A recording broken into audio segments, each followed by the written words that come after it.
Share market में निवेश करने वाली महिलाओं के लिए हम लेकर आए हैं खास शो सास बहू और सेंसेक्स। तो महिला निवेशकों को एक्सपर्ट्स के साथ लाइव बैठकर पोर्टफोलियो की उलझनें सुलझाने का एक मौका, एक प्लेटफॉर्म देने का आइडिया। तो चलिए शुरू करते हैं एक और इंटरेस्टिंग चैप्टर। और इस हफ्ते का ये लास्ट है सास बहू और सेंसेक्स का, क्योंकि कल वो हमारा वीकेंड स्पेशल की तैयारी हो रही होगी। आज आप लोग की क्वेरीज को सॉल्व करने के लिए हमारे साथ हैं, आप लोग की स्क्रीन पर नजर आएगा, भोपाल से dstreetwinners.com की रचना वैद्य। रचना जी स्वागत है। और रचना मैम के साथ साथ D street winners trader, author और CFTE, तो सर्टिफाइड फाइनेंशियल टेक्नीशियन। ये ई क्या है रचना मैम? टेक्नीशियन का उन लोगों ने TE बनाया है। अच्छा TE, हाँ।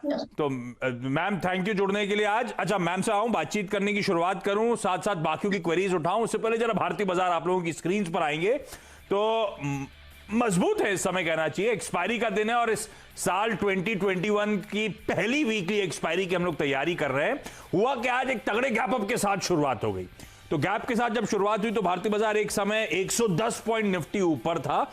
उस गैप की शुरुआत के बाद थोड़ा सा ठंडा पड़े और अभी भी लेकिन 40-50 पॉइंट की मजबूती के साथ इंडेक्स में कामकाज होता हुआ निफ्टी 14,200 के आसपास के जोन्स पर ही होवर अराउंड करता हुआ। तो इस समय 14,190 के आसपास ट्रेड और आउट परफॉर्मेंस, जैसे कि कल से इस प्लेटफॉर्म पे बातचीत हो रही थी। कल आपको याद होगा गाबा सर भी कह रहे थे, सुबह वीरू ने भी चर्चा करी थी कि बैंक निफ्टी में बहुत लाइकली है कि आउट परफॉर्मेंस कंटिन्यू होगा। और वो आपको आपकी स्क्रीन पे आता हुआ दिख रहा है।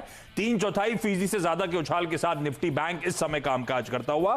तो निफ्टी बैंक का जो आउट परफॉर्मेंस है, उसकी जो स्ट्रेंथ है, इस समय ब्रॉडर बेंचमार्क सेंसेक्स निफ्टी की मदद करती हुई। हाँ, बैंक निफ्टी में इस तरह का उछाल, उसके बावजूद ये दोनों हेवी जो बेंचमार्क इंडेक्सेस परफॉर्म क्यों नहीं कर पा रहे? क्योंकि आज कुछ हद तक प्रॉफिट टेकिंग है आईटी में, FMCG में और फार्मास्यूटिकल एक पॉकेट जो हल्का दबाव के साथ कामकाज कर रही थी। इसीलिए वो बैंक निफ्टी का पूरा रब ऑफ आपको निफ्टी पे इम्यूलेट होता हुआ नजर नहीं आएगा। लेकिन रचना मैम, एक्सपायरी की क्या तैयारी हो रही है? कोई ट्रेड लेना है यहां से लेकर 3:30 बजे तक के लिए? एक्सपायरी रिलेटेड मूव का कुछ एंटिसिपेशन?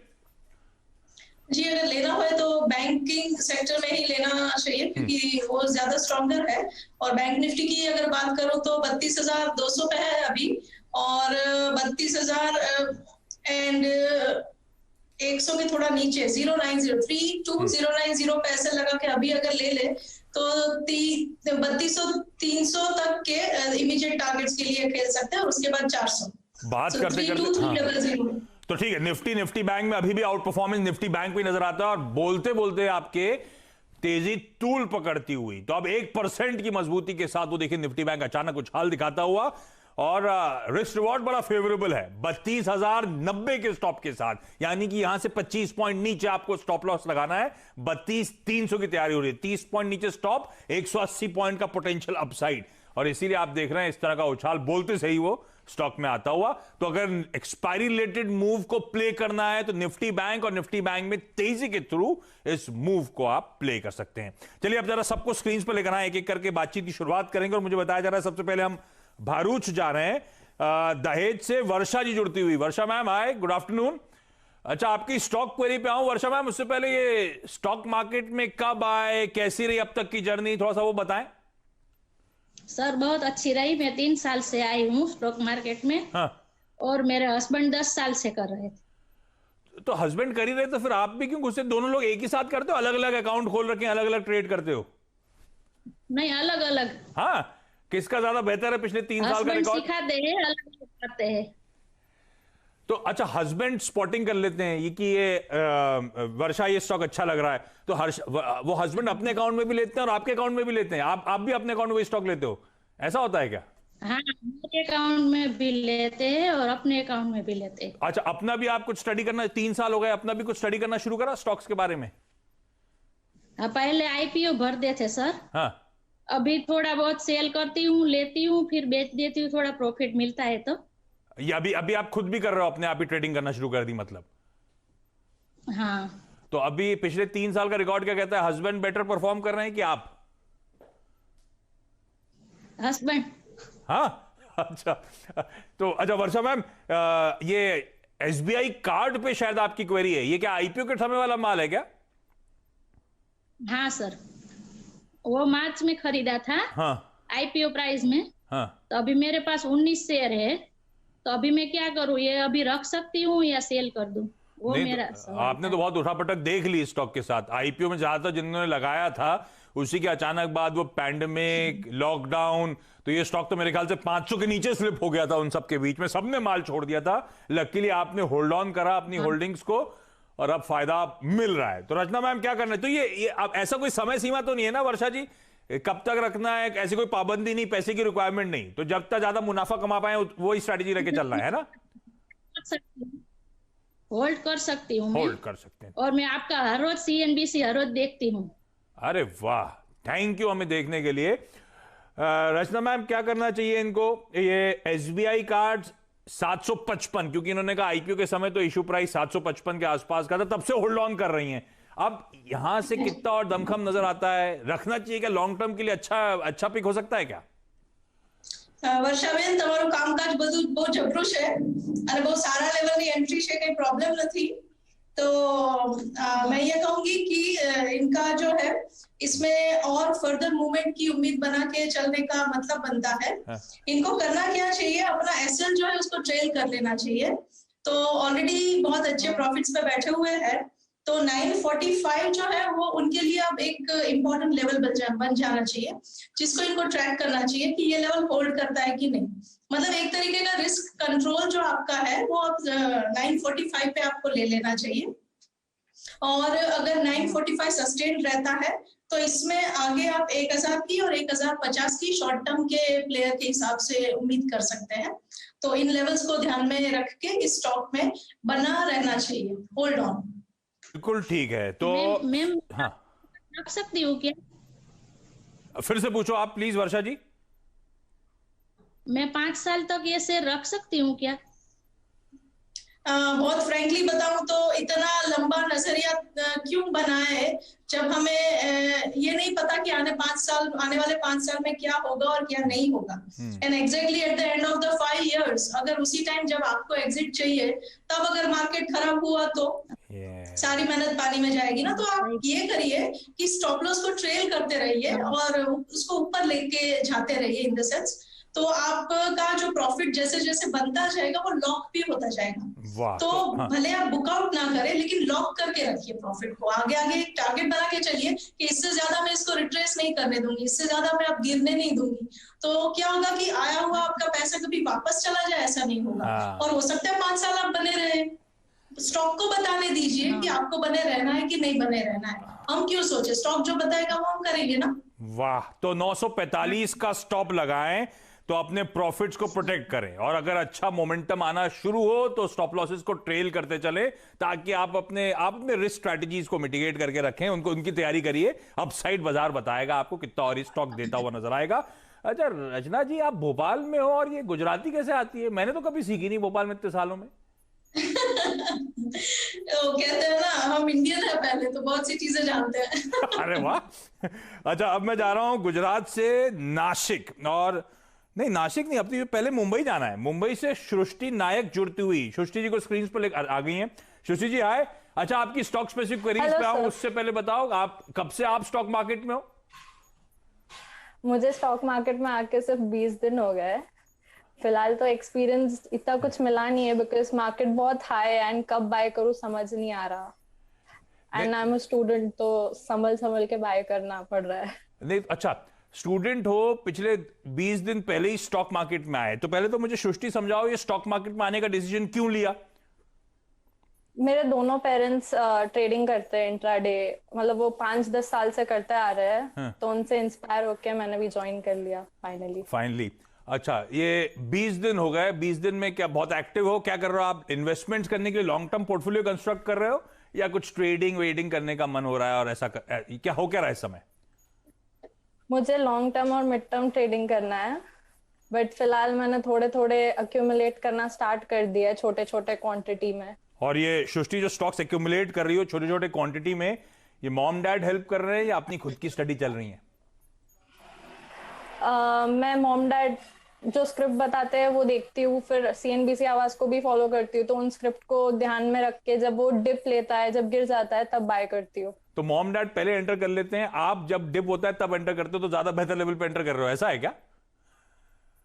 नहीं, वो लोग भी डिप पे एंटर करते हैं, बट वो लोग इंट्राडे करते हैं और मैं इंट्राडे नहीं करती हूँ। मैं लास्ट ईयर में हूँ तो मेरे को पढ़ाई करनी होती है। हाँ, तो ठीक है, ज्यादा टाइम नहीं दे सकते तो फिर वो काम भी नहीं करने का। ठीक है, तो आप पोर्टफोलियो कंस्ट्रक्ट कर रहे हो, तो इस समय क्या क्या कैसा पोर्टफोलियो, क्या क्या खड़ा कर लिया है, कितने स्टॉक्स हैं और कैसा चल रहा है अब तक की 20 दिन का परफॉर्मेंस? मैंने TVZ खरीदा है 20 क्वांटिटी एट 47.80। हाँ। तो वो तो काफी अच्छा चल रहा है। मैंने कल ही 100 क्वांटिटी लिया NBCC का हाँ। एट 33.15। हाँ। एंड मैंने थोड़े 5 क्विक हील और 5 एलेम्बिक लिमिटेड ले रखे हैं।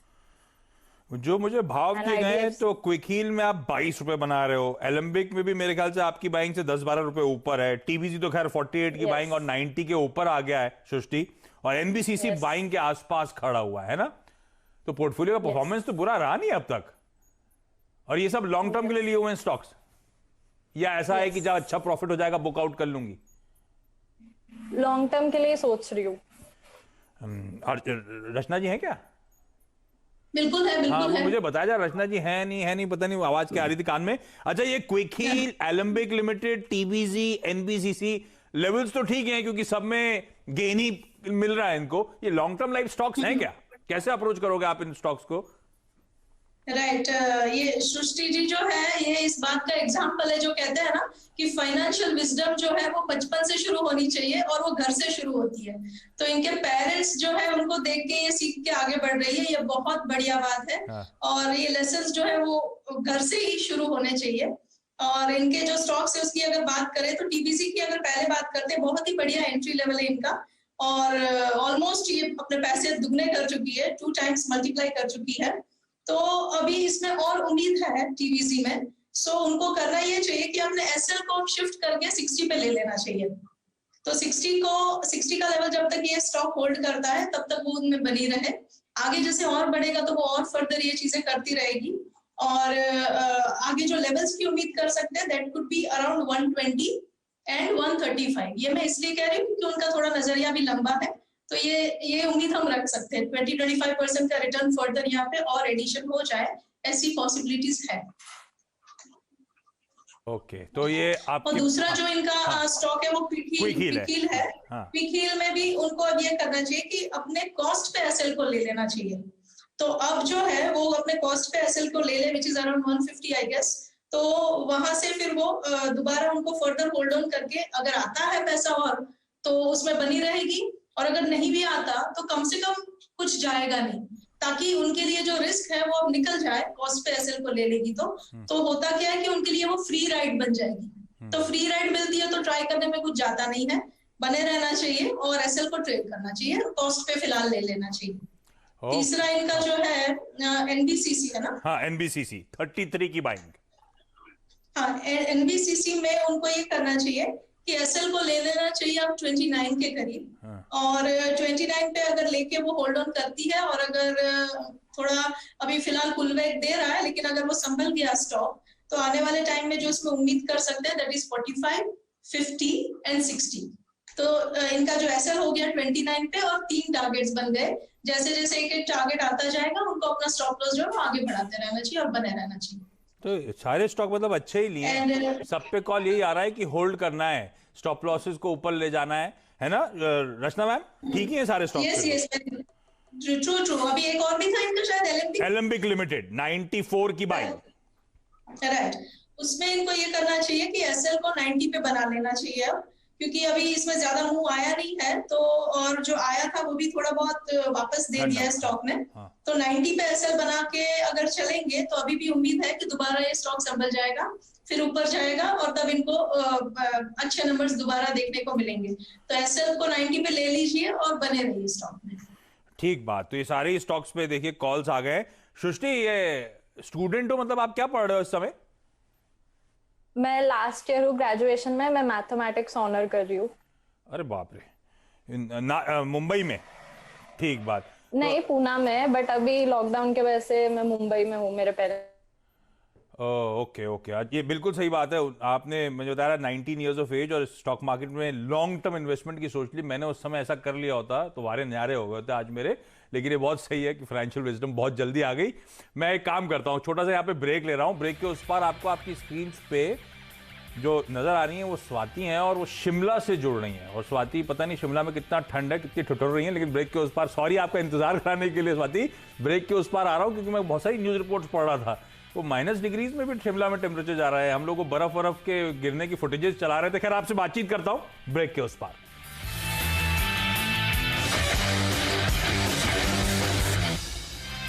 Voglia Steel presents Majboot Stocks of the Day.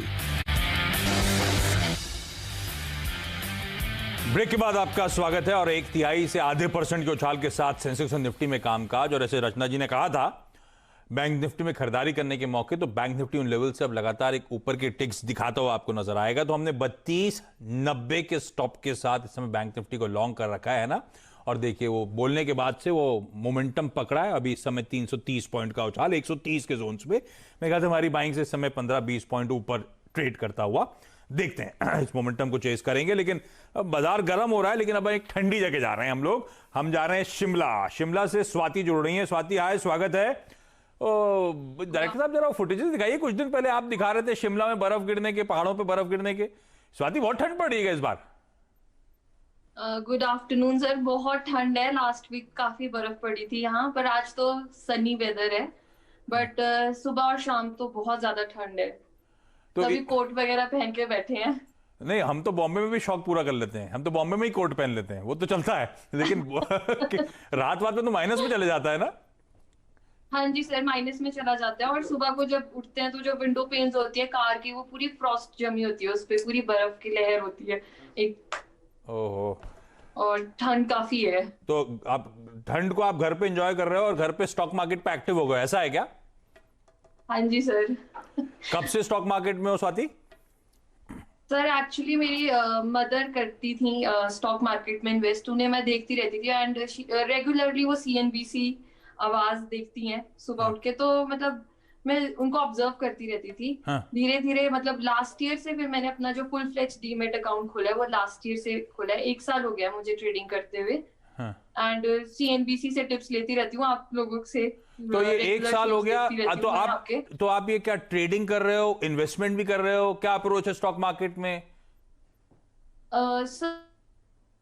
मेरा मतलब है फ्रीज हो गया, फिर से आपको बोलना पड़ेगा। हाँ, ज्यादा लॉन्ग टर्म में सर मैं नहीं अभी करती इन्वेस्ट, क्योंकि फंड्स चाहिए होते हैं मुझे रिक्वायरमेंट के हिसाब से। तो ट्रेडिंग मतलब ऑन एन एवरेज 1 मंथ या 2 मंथ तक होल्ड करती हूँ और उसके बाद आई सेल आउट। ठीक है, ठीक है अप्रोच। तो स्वाति, 2 सवाल हैं। पहला कौन सा स्टॉक है? सर एक तो मेरा टाटा एलेक्साई है 1856 के उस पे। And the another one is Titan है 1458 पे। अच्छी खासी क्वांटिटी है ना। टाटा एलेक्सी 106 शेयर्स है, 1856 की बाइंग। 2000 के ऊपर चल रहा था मेरे ख्याल से आज। तो टाटा एलेक्सी स्क्रीन पर लेकर आइएगा। तो क्या रैली आई है इसमें भी। खैर मेरे ख्याल से अप्रैल ऑनवर्ड्स, जो अप्रैल मई ऑनवर्ड जो रैली मोमेंटम पकड़ा है, वो चार्ट भी डायरेक्टर साहब जरा 6 महीने 1 साल का दिखाइएगा तो आपको रैली दिखेगी इस स्टॉक में। तो आपकी बाइंग तो उस लिहाज से अच्छी है और आपका तो 1 महीने का अप्रोच भी है। तो 1856 की बाइंग हुई है। रचना जी, क्या करना चाहिए? 2010 पे चल रहा है ये स्टॉक इस समय।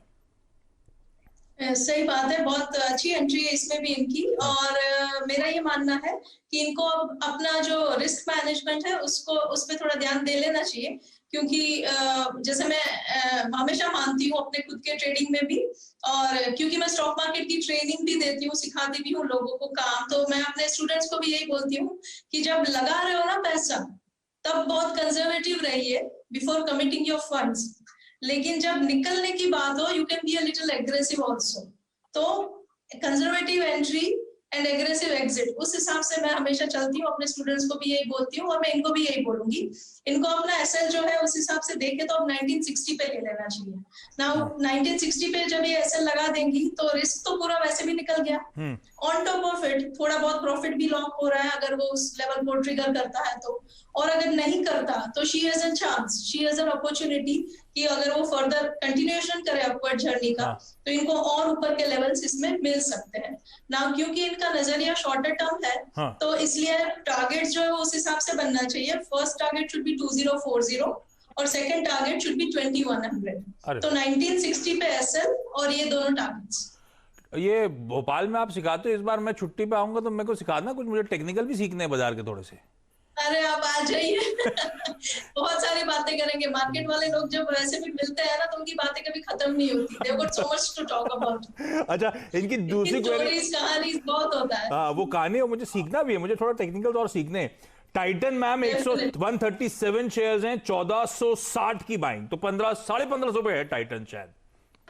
राइट। और इसमें भी ऑलरेडी प्रॉफिट में तो है ही ये लोग, तो ये भी बहुत अच्छा है। अब मैं इनको एक चीज डेफिनेटली कहूंगी as far as Titan is concerned, कि अगर इनका नजरिया शॉर्टर टर्म था तो इनको टारगेट इसमें टाइटन में ऑलरेडी एग्जिट ले लेना चाहिए था 1600 रुपए पे। अगर ये बिल्कुल ही टेक्निकल्स के हिसाब से चलते, I don't know if you use this technical analysis और नॉट, लेकिन अगर नहीं यूज करते तो करना चाहिए, नहीं आता है तो सीखना चाहिए। और अगर उस हिसाब से चलते तो इनको 1600 पे एग्जिट ले लेना चाहिए था। सही एग्जिट, बेस्ट एग्जिट वहां पे था, पर क्योंकि अब वो लेवल निकल चुका है, तो now what she can do is she can now put her stop loss somewhere eight 1520। अगर वो नहीं ट्रिगर हुआ तो वो बनी रहेगी, अगर वो गया तो फिर भी वो प्रॉफिट में निकल रही है इन एनी केस। और अगर बनी रही तो ऊपर वाली साइड पे इनके जो लेवल बनेंगे उसमें एक होगा 1600 का और दूसरा होगा 1660 का।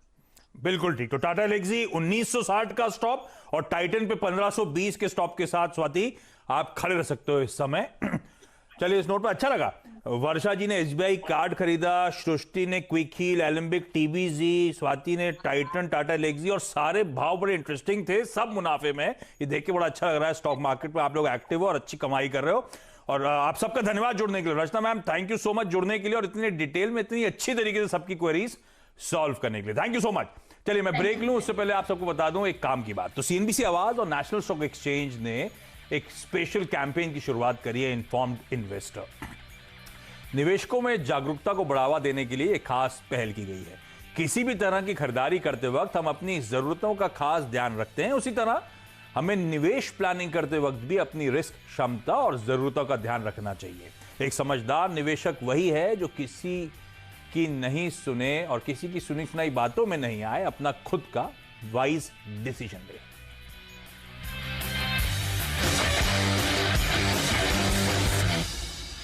Mongia Steel presents Majboot Stocks of the Day.